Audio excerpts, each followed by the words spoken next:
Hello जी guys, तो स्वागत है आप सभी का नाइन्थ क्लासेस चैनल में। आज हम इस वीडियो के अंतर्गत देखेंगे जो प्रथम पाली में बिहार बोर्ड कक्षा 10वीं का 2025 में जो एग्ज़ाम हुआ है मैथ का, उसका आंसर की देखेंगे कितने लोगों ने कितना क्वेश्चन सही किया है। आप लोग इसमें से मिला लीजिएगा। देखिए हम आज जो है इसमें एफ कोड जो है वही हम सॉल्व करने जा रहे हैं।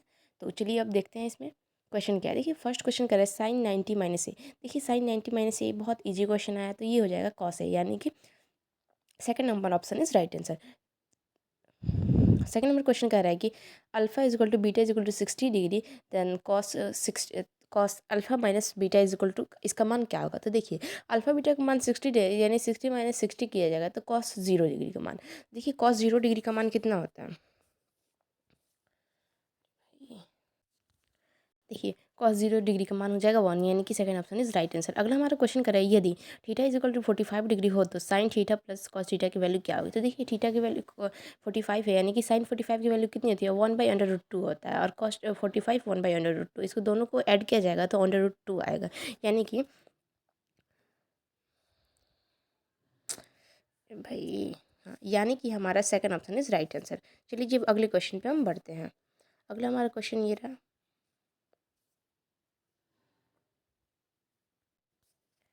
देखिए जी अगला क्वेश्चन कह रहा है कि A is equal to 30 degree हो तो 2 tan a का मान 10a बटा में 1 - tan² a का मान ज्ञात करें। तो देखिए इसका बेसिकली आंसर हो जाएगा 2 tan a, यानी ए की जगह पे 30 डिग्री रखना है, तो 2 tan 30 का वैल्यू कितना होता है, 1/3 होता है। क्लियर है।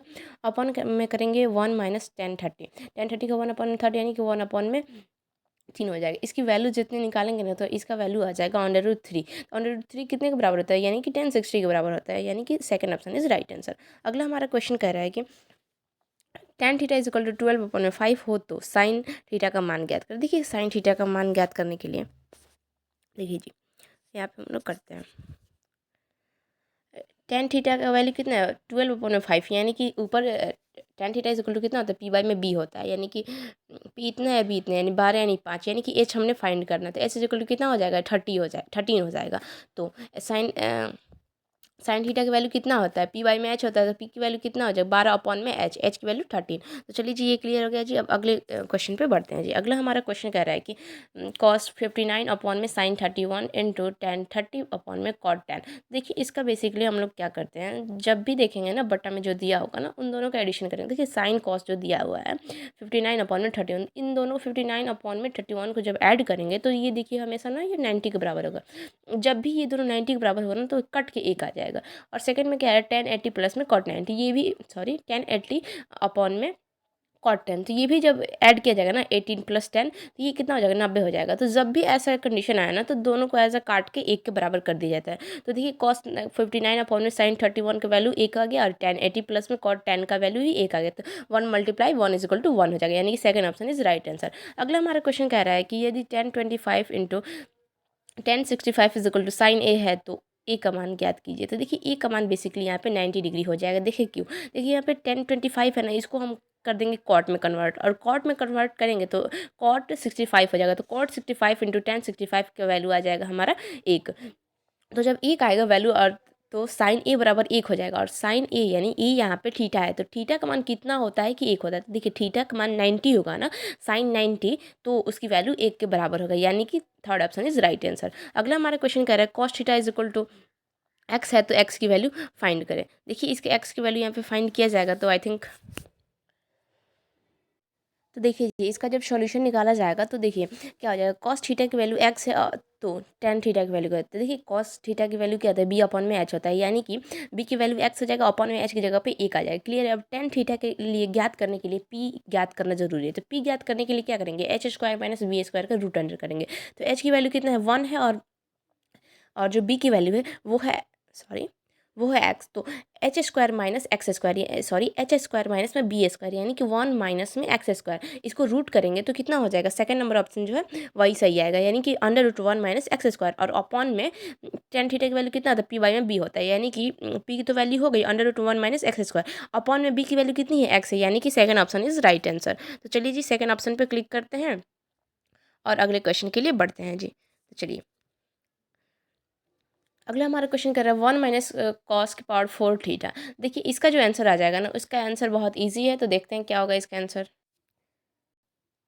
चलिए जी, इसका जो आंसर होगा हमारा 1 माइनस कॉस की पावर 4 थीटा की इसकी वैल्यू जो हो जाएगी ना आपकी, देखिए इसका वैल्यू हो जाएगा, second option is right answer, sign square theta into 1 plus cos square theta, यानी कि second option is right answer.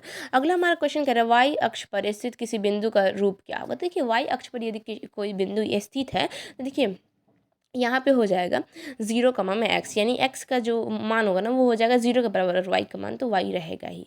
तो चलिए जी यहाँ पे थर्ड ऑप्शन इज वाई हो जा, third option is right answer. चलिए अगला हमारे यहाँ पे कह रहे हैं कि किस मान के लिए द्विघात समीकरण के स्क्वायर सॉरी के x square minus 6x plus 1 के मूल वास्तविक के समान होगा। देखिए की के किस मान के लिए, देखिए यहाँ पे वैल्यू हम पुट करते हैं। देखिए यहाँ पे छः यहाँ पे पुट कर रहे हैं, तो 6x स्क्वायर माइनस में 6x प्लस 1 मूल वास्तविक होगा। अरे वास्तविक के लिए तो हमें क्या डी ज्ञात करना होता है ना, तो डी के लिए क्या होगा बी स्क्वायर माइनस 4ac, यानी कि 6×36 और -4a और c, यानी कि 36 में से जब 4 को हटाया जाएगा तो कितना बचेगा, 36 में से 4 को घटाया तो 32 आ रहा है, क्लियर है। और 32 अपॉन में, रुकिए इसको देखते हैं थोड़ा सा, और देखिए तो 36 माइनस 4 के इजिकल टू 0 के बराबर कर दीजिएगा। तो जब 0 के बराबर होगा तो -4 को 0 के बराबर कर देंगे, 0 को उधर कर देंगे, यानी कि राइट साइड लेफ्ट साइड में, सॉरी राइट साइड में। तो देखिए वैल्यू के इजिकल टू 36 अपॉन में 4 हो जाएगा, यानी कि 9 इज राइट आंसर, यानी कि third option is right answer. चलिए अगला हमारा क्वेश्चन कह रहा है कि यदि बहुपद पी एक्स का एक शून्यक 2 हो तो निम्नलिखित में से कौन सा पी एक्स का एक गुणनखंड होगा। देखिए एक शून्यक यदि 2 हो रहा है तो यदि एक शून्य दो है तो इसका गुणनखंड जो हो जाएगा ना, A option is right answer, x minus में 2 हो जाएगा। चलिए जी अब अगले क्वेश्चन पे बढ़ते हैं जी। अगला हमारा क्वेश्चन है कह रहा है कि यदि बहुपद सी एक्स स्क्वायर प्लस ए एक्स प्लस बी के शून्य का अल्फा और बीटा हो तो ए अल्फा इंटू बीटा का मान क्या था। देखिए अल्फा बीटा का मान कितना होता है जी, बताइए तो। अल्फा बीटा का मान होता है सी बाई में ए, तो सी की वैल्यू कितनी है बी अपॉन में ए की वैल्यू कितनी है सी, यानी कि third option is right answer. अगला क्वेश्चन करें निम्नलिखित में से कौन द्विघात समीकरण है। देखिए द्विघात समीकरण होने के लिए क्या कंडीशन होता है, देखिए सबसे पहला तो पहला नंबर द्विघात समीकरण नहीं होगा, क्योंकि यहाँ पे 4 के पावर 3 हो गया है तो नहीं होगा। यहाँ पे सॉरी 4x के पावर थर्ड हो गया तो नहीं हो पाएगा। और फोर्थ ऑप्शन में देखिए कि ये बट्टा में हो गया है, तो निगेटिव चार्ज तो कभी, निगेटिव जो पावर होता है ना वो कभी तो होता ही नहीं है द्विघात समीकरण में। चलिए ये तो फर्स्ट और फोर्थ ऑप्शन तो यहाँ पे कट जाता है। अब यहाँ पे जो बी नंबर है इसे देखते हैं। यहाँ पे कह रहे हैं एक्स स्क्वायर प्लस में, रुकिए इसको थोड़ा सा हम सॉल्व करते हैं। यहाँ पे इसको हो जाएगा x square plus sorry 6x plus 9 is equal to 4x plus में 16। हाँ जी, तो देखिए इसका जो आंसर होगा ना वो हो जाएगा second option is right answer, यानी कि आप इस पर क्लिक कीजिए। सेकंड ऑप्शन जो है ना वो द्विघात समीकरण का उदाहरण होगा। तो चलिए अब अगले चैप्टर पे बढ़ते हैं जी।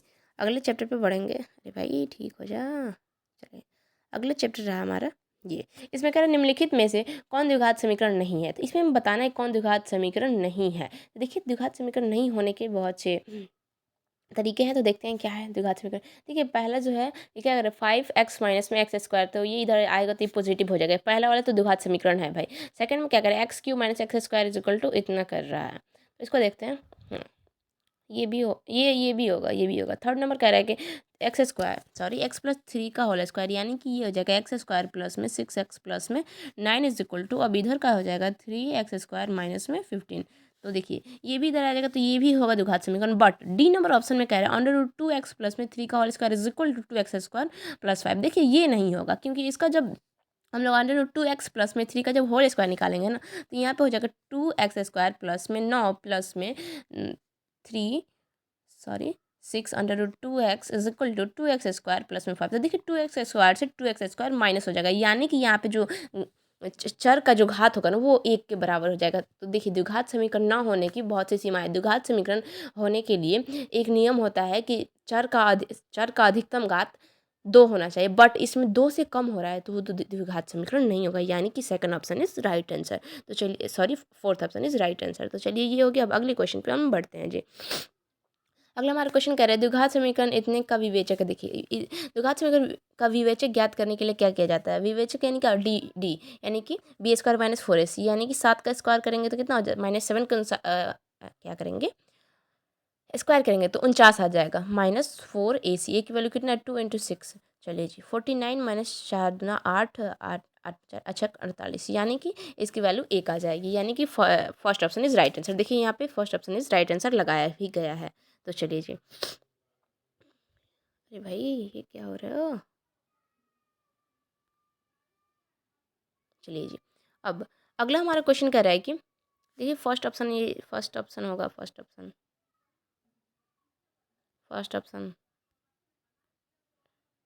Is right answer. चलिए अगला हमारा क्वेश्चन कह रहा है निम्नलिखित में से कौन सा बिंदु x=2 पर लेखाचित्र पर है।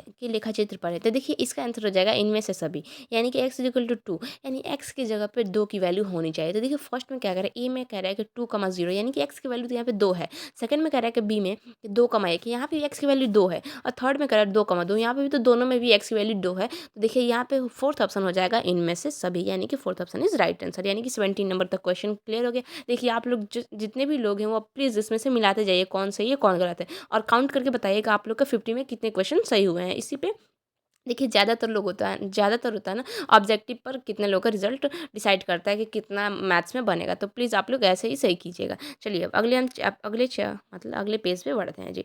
अगला हमारा पेज है ये रहा। कह रहा है कि यदि p+1, 2p+1, 4p-1 समांतर श्रेणी में हो तो p का मान ज्ञात करें। देखिए p का मान ज्ञात करने के लिए क्या करेंगे, ये कह रहा है कि ये हम समांतर श्रेणी में है। तो देखिए p का मान हम फाइंड करते हैं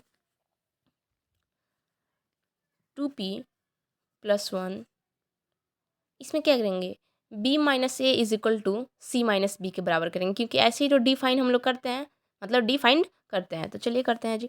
2p, इसमें से ये हो गया तो कितना बचेगा, p =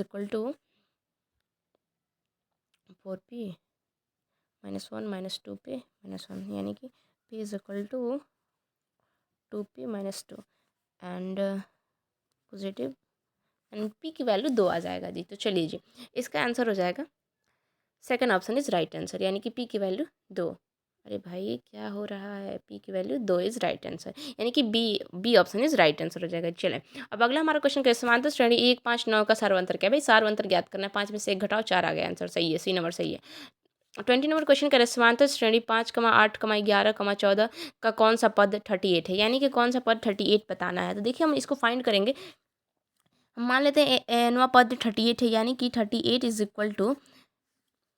= a+, यानी कि 5 + n-1 इंटू डी की वैल्यू कितना है, 3 है। तो चलिए जी करते हैं जी। 38 ये हो जाएगा +3n-3, तो देन 38 प्लस यहाँ पे -2 = 3x, देन 3x = 36, x की वैल्यू 12 आ जाएगा जी, यानी कि third option is right answer. तो चलिए जब अगले क्वेश्चन पे हम लोग बढ़ते हैं जी। 20 तक क्वेश्चन सॉल्व हो गया। अब 21 नंबर क्वेश्चन यहाँ पे कह रहा है कि यदि a 0,1, b 0,5, c 3,4 किसी वृत्त की सदिश है तो इसका क्षेत्रफल वर्ग इकाई ज्ञात कीजिए। तो देखिए इसका क्षेत्रफल वर्ग इकाई ज्ञात करने के लिए वो बड़ा वाला फॉर्मूला का यूज़ किया जाएगा और इसमें से आंसर को ही फाइंड हो जाएगा। तो चलिए इसके बाद हमारे ये कह रहे हैं 22 नंबर के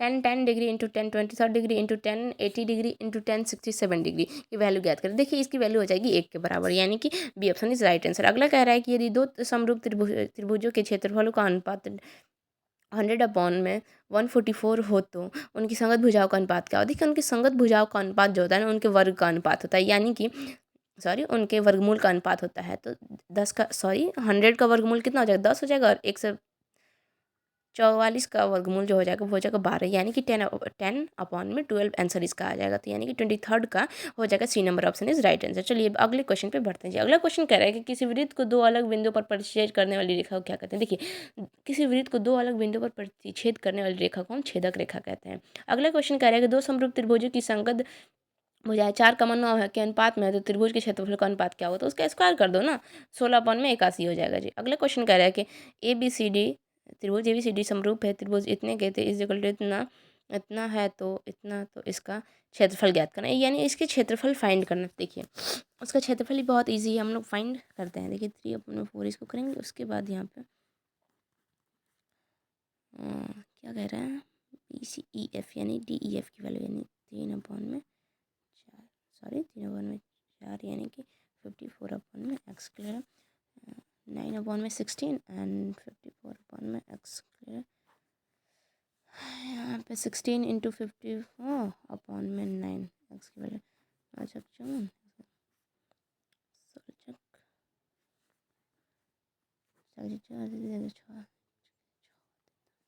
इसका देखिए आंसर हो जाएगा 96 सेंटीमीटर स्क्वायर, यानी कि second option is right answer. तो चलिए इस पर क्लिक करते हैं और अगले क्वेश्चन पे बढ़ने की कोशिश करते हैं जी। तो चलिए सही रहा और अगले क्वेश्चन पे बढ़ते हैं जी।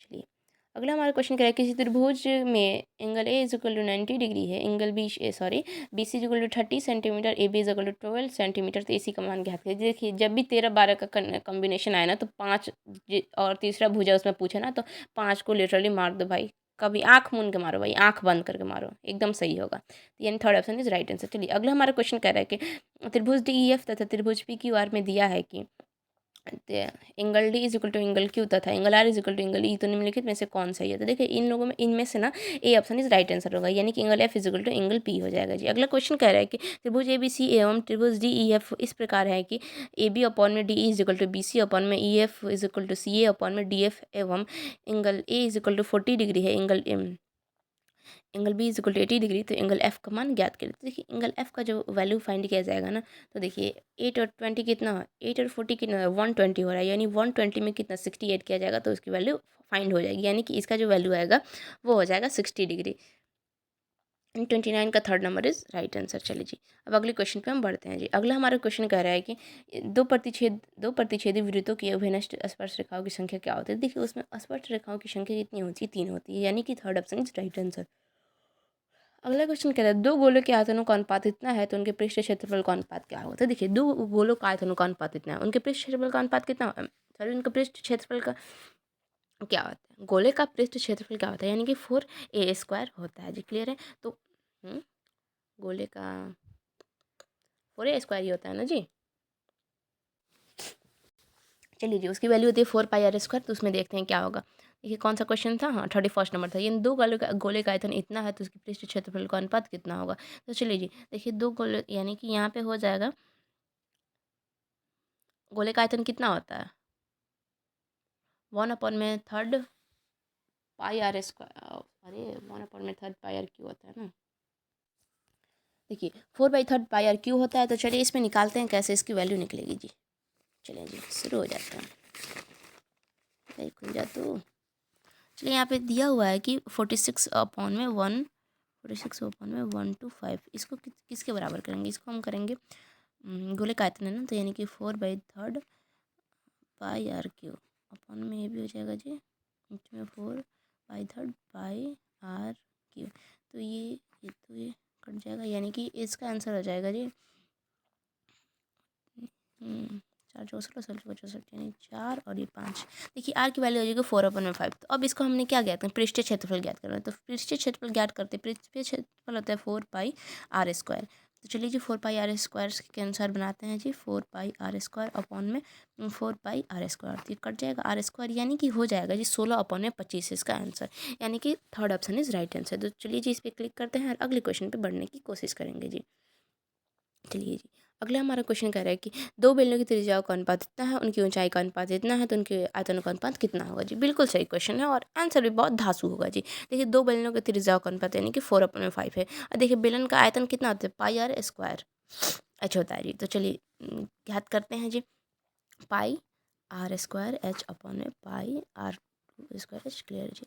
अब r² यानी कि 4h की वैल्यू कितना है 6 अपॉन में 5 के स्क्वायर अपॉन में 7। क्लियर है। तो 4 का 16 × 6 अपॉन में 25 × 7। तो अब मल्टीप्लाई किया जाएगा तो देखिए 16 में यानी कि 96 और 25 सत्य 125। 5 8 जल्दी,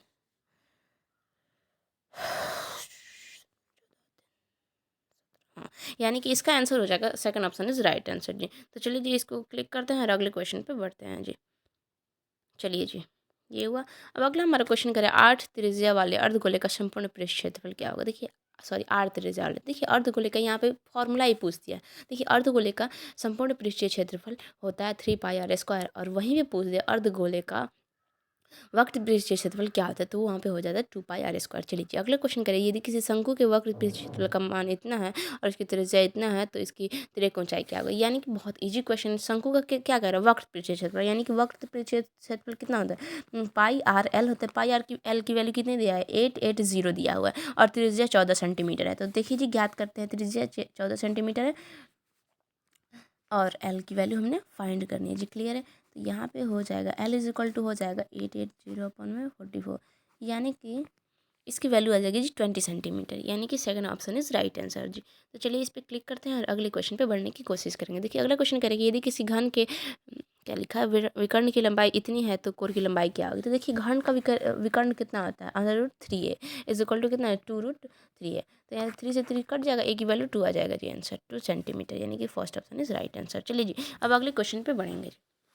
अगला हमारा क्वेश्चन कह रहा है कि किसी घन का किनारा दुगुना हो जाने पर कुल पृष्ठीय क्षेत्रफल पहले के कुल पृष्ठीय क्षेत्रफल का कितना गुना हो जाएगा। देखिए ये क्वेश्चन बहुत इजी है और इसको सॉल्व करने की कोशिश करेंगे जी। देखिए कह रहे हैं कि किसी घन का किनारा दो गुना हो जाने पर कुल पृष्ठीय क्षेत्रफल, देखिए घन का कुल पृष्ठीय क्षेत्रफल कितना होता है, 6a² होता है, पहले कुल पृष्ठीय क्षेत्रफल का कितना गुना हो जाएगा, यानी कि 6a², और वहाँ पे वो कितना हो जाएगा, दो गुना हो जाएगा, यानी कि यहाँ पे 4 हो जाएगा, ये 4 गुना हो जाएगा इजिली। तो चलिए इस पर क्लिक करते हैं और अगले क्वेश्चन पे बढ़ते हैं जी। अगला हमारा क्वेश्चन यहाँ पे कह रहा है कि किसी गोले के कुल पृष्ठीय क्षेत्रफल और उसकी त्रिज्या एक अर्धगोले के कुल पृष्ठीय क्षेत्रफल का अनुपात के, और एक अर्धगोले के कुल पृष्ठीय, ये किसी क्या कह रहा है, किसी गोले के कुल पृष्ठीय क्षेत्रफल, यानी किसी गोले का कुल कुल पृष्ठीय क्षेत्रफल और उसी त्रिज्या के एक अर्धगोले की कुल पृष्ठीय क्षेत्रफल का अनुपात। तो देखिए गोले का कुल पृष्ठीय क्षेत्रफल कितना होता है, 4πr², और उसके बाद अर्धगोले का कुल पृष्ठीय क्षेत्रफल कितना, अर्धगोले का कुल पृष्ठीय क्षेत्रफल कितना होता है, 3πr²। तो इसको ऐसे हो जाएगा 4/3 आ जाएगा इसका अनुपात, तो यानी कि D option is right answer. चलिए जी अब अगले क्वेश्चन पे बढ़ते हैं। अगला हमारा क्वेश्चन करें, यदि किसी अर्धगोले के वक्त पृष्ठीय क्षेत्रफल का क्षेत्रफल इतना है तो उसकी त्रिज्या क्या होगी। देखिए यदि कुछ किसी अर्धगोले का पृष्ठीय क्षेत्रफल, अर्धगोले का वक्र पृष्ठीय क्षेत्रफल, यानी वक्र पृष्ठीय क्षेत्रफल कितना हो जाएगा जी, 2πr² इज इक्वल टू इतना है, तो उसकी त्रिज्या ज्ञात करना है, इज इक्वल टू 1232। देखिए हम इसका पहले से सॉल्व करके नहीं रखे हैं, तो इसमें थोड़ी सी दिक्कत, हम सॉल्व कर रहे हैं तो थोड़ा सा आप लोग का टाइम वेस्ट हो रहा है, पर बट प्लीज़ थोड़ा सा आप लोग देख लीजिए, क्वेश्चन सब सही बताया जा रहा है, तो आप लोग बस वीडियो को स्किप करके देख लीजिएगा, मतलब क्या कहते हैं, स्पीड उसका बढ़ा लीजिएगा आप लोग। चलिए जी तो हम इसको सॉल्व करते हैं, 1 2 3 2 अपॉन में 44 इंटू में 7, क्लियर है। तो इसको घटाएंगे, 4 से 2 से 2 4 12,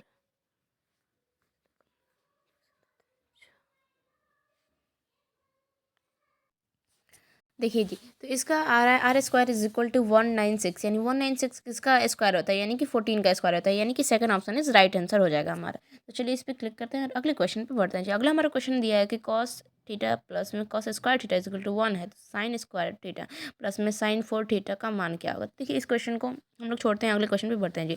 अगला क्वेश्चन कह रहा है 1 + tan² ए इज अपॉन में 1 + cot² ए की वैल्यू क्या होगी। देखिए इसकी वैल्यू हो जाएगी जी 10² है, यानी कि fourth option is right answer. चलिए जी अब अगले क्वेश्चन पे हम बढ़ते हैं जी। अगला हमारा क्वेश्चन कह रहा है कि निम्नलिखित में से कौन सा भिन्न का दशमलव प्रसार शांत है। देखिए दशमलव प्रसार शांत होने के लिए क्या कंडीशन होनी चाहिए, जो बट्टा में जो होगा उसकी वैल्यू कितनी होनी चाहिए, 2 के पावर n इंटू 5 के पावर m के रूप में होना चाहिए। तो देखिए इसमें कौन सा आ रहा है, इसमें आ रहा है डी नंबर आंसर, यानी कि डी का आंसर इज राइट आंसर हो जाएगा। अगला क्वेश्चन कह रहा है कि पी अपॉन में 2 के पावर n इंटू 5 के पावर m के रूप में इतने को लिखा जा सकता है, बिल्कुल लिखा जा सकता है। तो यहाँ पे लिखा गया है 110 अपॉन में 2 के पावर 3 इंटू 5 के पावर 2। चलिए जी अब अगला हमारा क्वेश्चन यहाँ पे कह रहा है कि यदि भाग algorithm A is equal to B Q plus R is equal to इतना है तो एक वैल्यू ज्ञात कीजिए। ए देखिए बी की वैल्यू 4 दिया हुआ है, क्यू की वैल्यू 5 दिया हुआ है और आर की वैल्यू 1 दिया हुआ है, तो यहाँ पे ए की बस वैल्यू फाइंड करना है। तो ए की वैल्यू फाइंड करेंगे तो ईजिली हो जाएगा जी, 4×5 = 20 प्लस 21, यानी कि हो जाएगा B option is right answer. अगला क्वेश्चन कह रहा है कि बहुपद 2x² - 4x - 6 का शून्यक ज्ञात करें। देखिए इसका शून्यक फाइंड किया जाएगा तो बी यानी कि -1, 3 आ जाएगा जी। अगला क्वेश्चन कह रहा है कि बहुपद x³ + x² + 2x + 1 इंटू में x² + 2x प्लस में 1 का घात क्या होगा। देखिए इसमें घात पूछ रहा है, इसलिए क्योंकि देखिए घात इसमें पूछ रहे हैं, यानी कि हम लोग क्या करेंगे ना, जब एक ये जो बहुपद दूसरे बहुपद से मल्टीप्लाई करेंगे ना, तो जिसमें सबसे ज़्यादा इसका घात आएगा ना उसी को हमने लिखना है। तो देखिए इसका सबसे ज़्यादा घात आएगा ना, वो आ जाएगा जी 5, यानी कि third option is right answer, यानी कि थर्ड ऑप्शन इज, अरे भाई आजा, third option is right answer, यानी कि फिफ्थ आंसर इज राइट। चलो जी अगला हमारा क्वेश्चन करें, निम्नलिखित में कौन बहुपद नहीं। देखिए बहुपद न होने के क्या कारण होते हैं, हम आपको बताए थे कि बटा में एक्स होना चाहिए, यानी बटा में चर होना चाहिए। बटा में चर होगा तो उसका जो पावर होगा वो हो जाएगा निगेटिव, और किसी भी चर का पावर जब निगेटिव होगा तो वो एक बहुपद नहीं होगा, यानी कि fourth option is right answer हो जाएगा। तो चलिए इस पर क्लिक करते हैं। अरे भाई, चलिए इस पर क्लिक करते हैं और अगले क्वेश्चन पे बढ़ते हैं जी। अगला हमारा क्वेश्चन कह रहा है कि निम्नलिखित में किस द्विघात बहुपद के शून्य 2 एवं -2 है। देखिए इसमें हो जाएगा second option is right answer. अगला क्वेश्चन करे यदि बहुपद t² + 7t + 10 के शून्य के अल्फा एवं बीटा है तो अल्फा प्लस बीटा का मान क्या है। देखिए अल्फा प्लस बीटा का मान कितना होता है, -b/a। तो देखिए -b/a यानी कि -7/a की वैल्यू कुछ नहीं है, तो 1 हो जाएगा जी। चलिए ये भी क्लियर हो गया। अब अगले क्वेश्चन पे हम बढ़ते हैं जी।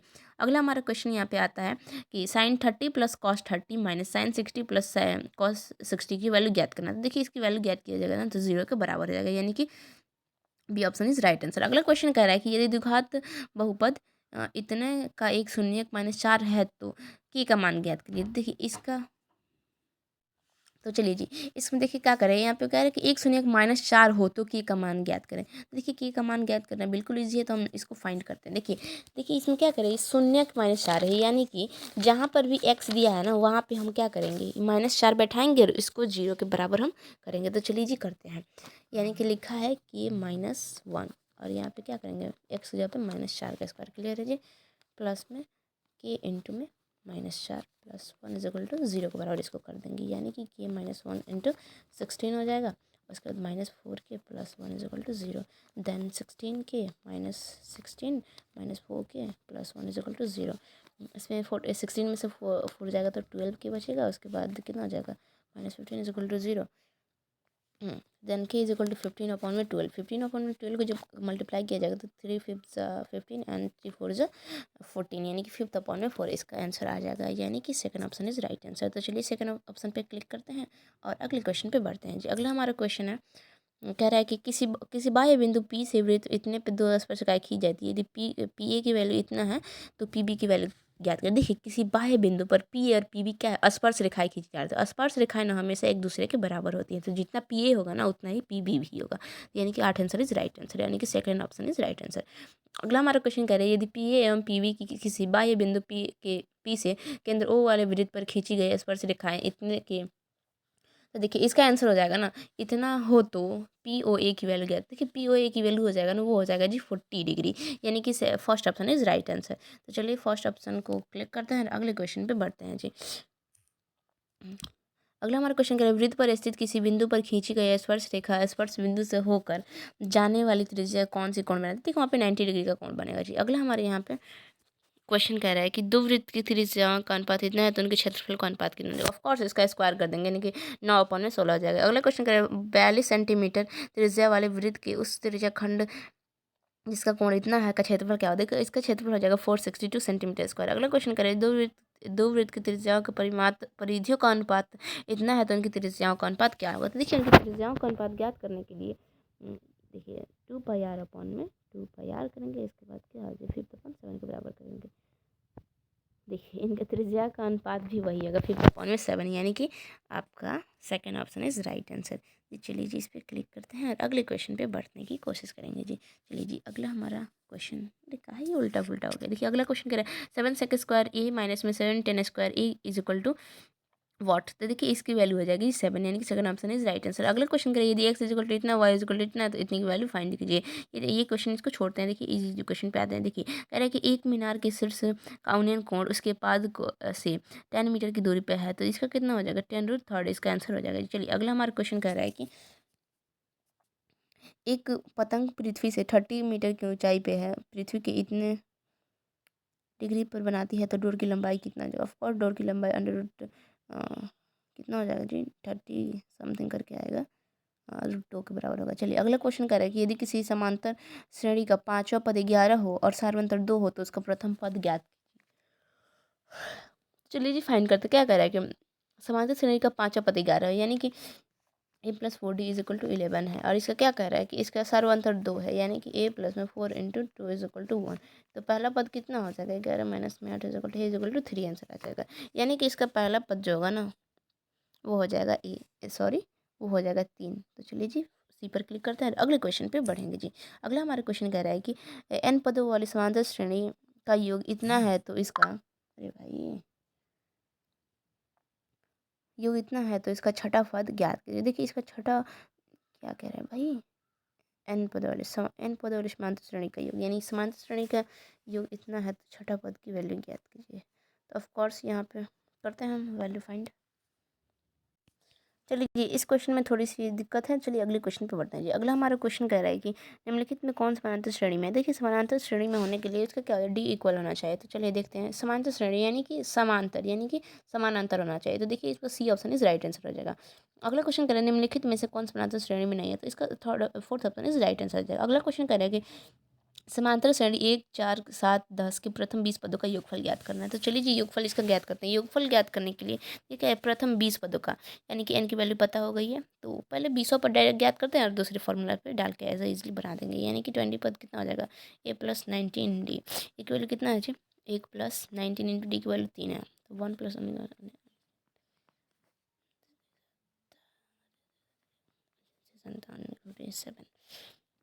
58। चलिए जी अब करते हैं इसका क्या, n/2 into A plus A N, इस फार्मूला बैठाएंगे एन की वैल्यू एंड ए की वैल्यू कितनी है 1 है, प्लस में एन की वैल्यू 58 फाइंड हो गई है जी। चलें जी यहाँ पर हो जाएगा 10, इसकी आंसर हो जाएगा आई थिंक हाँ 590 यानी कि C option is right answer. तो चलिए जी सी पे क्लिक करते हैं अगले क्वेश्चन पे बढ़ेंगे जी, यानी कि 590 इज़ राइट आंसर। और अगला क्वेश्चन चलते हैं जी। अगला देखिए अगला क्वेश्चन रहा ये, अरे भाई ये क्या हो रहा है।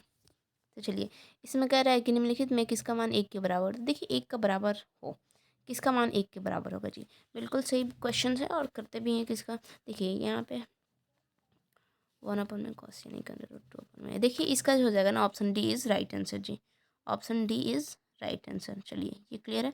अब अगले क्वेश्चन पे हम लोग बढ़ते हैं जी। अगला हमारा क्वेश्चन कह रहा है कि कॉस स्क्वायर ए इंटू में 1 plus N square A is equal to what हो जाएगा। देखिए इसकी वैल्यू हो जाएगी ना 1। चलिए अगला क्वेश्चन कह रहा है कि 10/30 की वैल्यू कितनी होती है। भाई इतना इजी क्वेश्चन कौन पूछता है। हाँ भाई पूछा जाता है आपके एग्जाम्स में, तो आप लोग एकदम बढ़िया से तैयारी किए होंगे ना, जो एकदम बढ़िया से एकदम एकदम खुश हो गया होगा क्वेश्चन पेपर देख के। मतलब क्वेश्चन पेपर देख के ही एकदम उसके दिल में एकदम खुदबुदी मच गई होगी कि भाई इतना इजी क्वेश्चन है, जल्दी जल्दी क्वेश्चन को बनाते हैं, और कितना गलत भी कर दिया होगा। बट हड़बड़ी नहीं करनी है क्वेश्चन को देख कर, अच्छा क्वेश्चन को देख के। चलिए देखिए यहाँ पे 10/30 की वैल्यू तो 1/3 हो गया, उसके बाद cos 60 की वैल्यू पूछ दिया है 1/2। चलिए क्वेश्चन बहुत अच्छे अच्छे आए हैं। चलिए जी अब अगले क्वेश्चन पे बढ़ते हैं जी। अगला हमारा क्वेश्चन कह रहा है कि निम्नलिखित में कौन समांतर श्रेणी, अरे भाई ये तो हो ही गया है। अगला हमारा ये क्वेश्चन कह रहा है कि साइन 90 माइनस में 10² 45 की वैल्यू क्या होगी। तो देखिए इसकी वैल्यू हो जाएगी 0। अगले क्वेश्चन करें निम्नलिखित में से किस द्विघात बहुपद के शून्य 3 एवं इतने हैं। तो देखिए इसका आंसर हो जाएगा जी ए नंबर इज राइट आंसर। अगले क्वेश्चन करें यदि किसी द्विघात बहुपद के शून्यकों का योगफल 3 है एवं उनका गुणनफल -2 है तो वो द्विघात बहुपद होंगे। तो देखिए इसका हो जाएगा जी x² माइनस में 3x माइनस में 2, यानी कि ए ऑप्शन इज राइट आंसर। 22 का ए सही हो जाएगा जी। अगला हमारे यहाँ पे क्वेश्चन, भाई ये कैसे कैसे क्वेश्चन आ रहे हैं। देखिए अगला यहाँ पे क्वेश्चन हो जाएगा यदि P Q is equal to इतना है तो P Q is equal to इतने से भाग दिया जाएगा तो इसका भागफल का घात क्या होगा। तो देखिए भागफल का जो घात आएगा ना, इतने से भाग दिया जाता है। चलिए अगले क्वेश्चन पे बढ़ते हैं, इसे छोड़ते हैं। इतना क्वेश्चन आया तो इस एक ही क्वेश्चन में वो करने की क्या जरूरत है। अगले क्वेश्चन करें x+2y+3 इक्वल टू 0, इतने के कितने हल होंगे। देखिए इसमें क्या ना अनगिनत हल होंगे जी। अगले क्वेश्चन करें 75 में दो रैखिक समीकरणों के लेखा चित्र यदि समानांतर हो तो हलों की संख्या क्या होगी। देखिए दो दो रैखिक समीकरणों के लेखा चित्र यदि समानांतर हो तो देखिए उनके हलों की संख्या जो होती है ना वो एक भी नहीं होगी, यानी इनमें से कोई नहीं होगा, यानी कि fourth option is right answer. Fourth option is right answer. चलिए जी अब अगले क्वेश्चन पे हम बढ़ते हैं जी। अगला हमारा क्वेश्चन कह रहा है रैखिक समीकरण युग में इतना इतना है। तो देखिए इतना इसको देखिए 5/7 इज इक्वल टू -4/6, A1/में A2 is not equal to B1/में B2, यानी कि ये है एक संगत, यानी अद्वितीय हल होगा, यानी कि सेकंड ऑप्शन इज, अरे भाई first option is right answer. चलिए जी अब अगले क्वेश्चन पे बढ़ते हैं जी। अगला हमारा क्वेश्चन कह रहा है कि यदि द्विघात समीकरण इतने के मूल अल्फा बीटा हो तो alpha square plus beta square का मान ज्ञात कीजिए। तो देखिए इसका हम मान ज्ञात करते हैं। अल्फा प्लस बीटा स्क्वायर का मान, alpha square plus beta square का मान कितना होता है, अल्फा प्लस बीटा का स्क्वायर माइनस में 2 अल्फा बीटा होता है जी। क्लियर है। तो अल्फा प्लस बीटा की वैल्यू कितना होता है, alpha plus beta minus B upon में यानी कि 5/3 का स्क्वायर माइनस में 2 अल्फा बीटा का मान कितना था सी अपॉन में एन 2/3 क्लियर है। तो 25/9 माइनस में 4/3 क्लियर है। यहाँ पे 9 जगह तो 9 1 9 एंड 3 3 4 12 यानी कि 13/9 कितना आंसर आ रहा है क्लियर है। यानी कि A is equal to right answer. चलो इस पर क्लिक करते हैं और पढ़ते हैं अपने अगले क्वेश्चन की तरफ। अगला हमारा क्वेश्चन क्या है उसे भी देखते हैं। देखिए अगला क्वेश्चन कह रहा है कि यदि द्विघात समीकरण 2x² minus 7x minus P is equal to 0 का एक मूल्य 2 हो तो पी का मान ज्ञात कीजिए। तो देखिए इसका मूल्य एक 2 है यानी कि x की जगह पे हम 2 की वैल्यू पुट करेंगे। तो चलिए जी वैल्यू को पुट करते हैं और क्वेश्चन को देखते हैं आंसर इसका क्या आएगा। देखिए यहाँ पर 2 को पुट करेंगे उसके बाद कितना जब -7 × 2 माइनस पे इज इक्वल टू 0 क्लियर है जी। तो 2 2 ज़ा 4 4 2 ज़ा 8 माइनस में 12 माइनस में पी इज इक्वल टू 0 यानी कि कितना हो जाएगा 8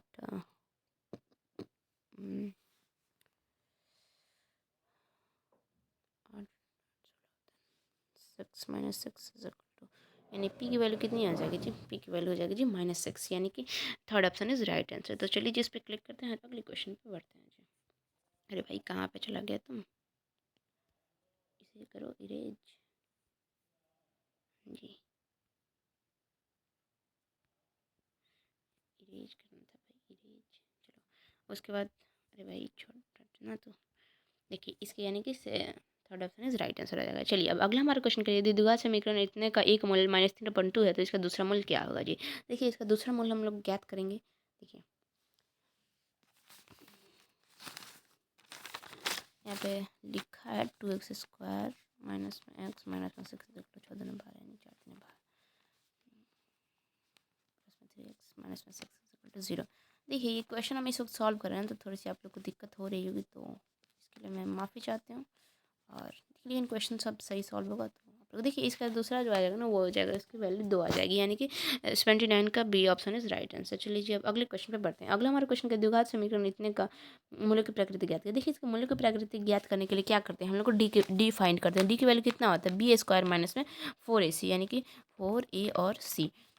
तो 36 माइनस 4 8 8 का 24 यानी कि कितना आया है। तो यहाँ पे हो जाएगा जो वास्तविक एवं असमान। देखिए जो 0 से बड़ा होगा ना वो वास्तविक और असमान होगा लेकिन जो जिसकी वैल्यू 0 से छोटी होगी ना तो वो क्या हो जाएगा वो अवास्तविक हो जाएगा यानी कि वास्तविक है ही नहीं यानी कि third option is right answer उसमें होगा। बट इसमें क्या कह रहा है कि प्रकृति क्या है तो इसकी प्रकृति आई है वास्तविक एवं असमान। तो चलिए अब ये भी क्लियर हो गया। अब अगले क्वेश्चन पे हम बढ़ने की कोशिश करेंगे। 18 नंबर क्वेश्चन तक क्लियर हो गया। आप लोग कमेंट में प्लीज़ बता दीजिएगा आप लोग को 50 में कितने क्वेश्चन सही हैं। चलिए अब अगला क्वेश्चन कह रहा है कि वर्ग अंतरालों इतने इतने के वर्ग की लंबाई ज्ञात करें। देखिए वर्ग की इसमें लंबाई क्या हो जाएगी ना 3 हो जाएगा जी। अगला क्वेश्चन कर रहा है कि यदि 4 लगातार विषम संख्याओं का माध्य 6 है तो उसमें से सबसे बड़ी संख्या क्या होगी। देखिए 4 क्या कह रहा है 4 लगातार सबसे विषम संख्याओं का माध्य 6 है तो देखिए इसका आंसर आई थिंक हो जाएगा 21। अगला हमारा क्वेश्चन कह रहा है कि प्रथम 6 सम प्राकृतिक संख्याओं का माध्य ज्ञात कीजिए। देखिए प्रथम 6 सम प्राकृतिक संख्याओं का माध्य हम लोग ज्ञात करेंगे। देखिए जी इसका आंसर हो जाएगा जी 7 ऑप्शन। क्या रे भाई आ जा तू। देखिए इसका आंसर हो जाएगा 7 यानी कि C option is right answer. चलिए जब अगले क्वेश्चन पे हम बढ़ते हैं। अगला हमारा क्वेश्चन है जी 1 + cot²। देखिए 1 + cot²। देखिए फॉर्मूला ही पूछा इतनी इजी क्वेश्चन है आप लोग को तो भाई टॉप करना चाहिए टॉप। तो देखिए इसका आंसर हो जाएगा second option is right answer. अगला क्वेश्चन कर रहा है 8 7 9 3 9 4 5 7 5 इसमें बहुलक ज्ञात कीजिए। भाई इस ये क्वेश्चन तो हम नहीं बताएंगे आप लोग सॉल्व करें इसे। चलिए अगला अगला क्वेश्चन कह रहा है P E is equal to 0.02 तो पी ई डैश का वैल्यू क्या होगा तो इसकी वैल्यू हो जाएगी 0.98 यानी कि C option is right answer. अगला क्वेश्चन कह रहा है दो पासों को एक साथ फेंका जाता है ऊपर आने वाले अंक का अंतर शून्य होने पर प्रायिकता क्या होगी। चलिए जी अगला हमारा जो क्वेश्चन कर रहे हैं दो सिक्के की उछाल में दोनों शीर्ष पर आने क्या लिखा है दोनों शीर्ष पर आने की प्रायिकता क्या दो सिक्कों की उछाल में तो इसका हो जाएगा 1/2 आई थिंक आंसर। चलिए अगला हमारा क्वेश्चन करें एक वर्ष में एक महीना यदि ऋचा चुना जाता है तो 1 जून या सितंबर होने की क्या प्रायिकता है। जून या फिर सितंबर होने की क्या प्रायिकता है। 2/में हो जाएगा 12 यानी कि 1/6 हो जाएगा। 1/6 इसका आंसर आएगा। C option is right answer. अगला हमारा क्वेश्चन करें 9 नंबर की एक पासे को फेंका जाता है 4 5 आने की क्या प्रायिकता है। 4 और 5 आने की क्या प्रायिकता है।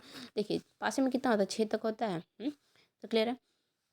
तो सबको ऐड करेंगे तो भाई 1 + इसकी वैल्यू कितनी हो जाएगी 21 होती है ना जी। इसका एडिशन कितना 21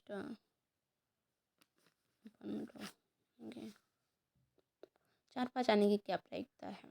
4 या 5 आने की क्या प्रायिकता है? देखते हैं इसकी प्रायिकता क्या होगी। देखिए जी, तो इसका आंसर हो जाएगा 1/3 यानी कि second option is right answer. अगला हमारा क्वेश्चन कह रहा है कि 8 sin 60 इज कमा 0 इतने के बीच की दूरी ज्ञात करना। देखिए इतने के बीच की दूरी ज्ञात करने के लिए दूरी के सूत्र का यूज करेंगे ये। चलिए अगला हमारा क्वेश्चन कर 92 में 0 ओ दिया हुआ है 0,0 मिल बिंदु से तथा इतने के निर्देशांक इतना है तो इसकी दूरी ज्ञात करिए। तो देखिए उसकी दूरी हो जाएगी इसलिए आपका x² प्लस में y² यानी कि B option is right answer. अगला हमारा क्वेश्चन कह रहा है कि देखते हैं अगले क्वेश्चन कह रहा है वाई अक्ष से बिंदु इतनी की दूरी क्या होगी। देखिए वाई अक्ष से बिंदु 12,14 का दूरी हो जाएगा जी 12 यानी कि option first is right answer. अगला क्वेश्चन कह रहा है कि बिंदु -6 -8 की कोटि क्या है। कोटि क्या है? कोटि वाई हो जाएगा यानी कि -8 इज राइट आंसर। अगला क्वेश्चन कह रहा है कि 3 -4 किस पाद में है। तो देखिए ये चतुर्थ पाद में है यानी कि D option is right answer. अगला हमारा क्वेश्चन करने में निम्नलिखित में कौन सा बिंदु द्वितीय चतुर्थांश में स्थित है। देखिए इसमें द्वितीय चतुर्थांश में स्थित जो है ना वो हमारा बी हो जाएगा -3,2।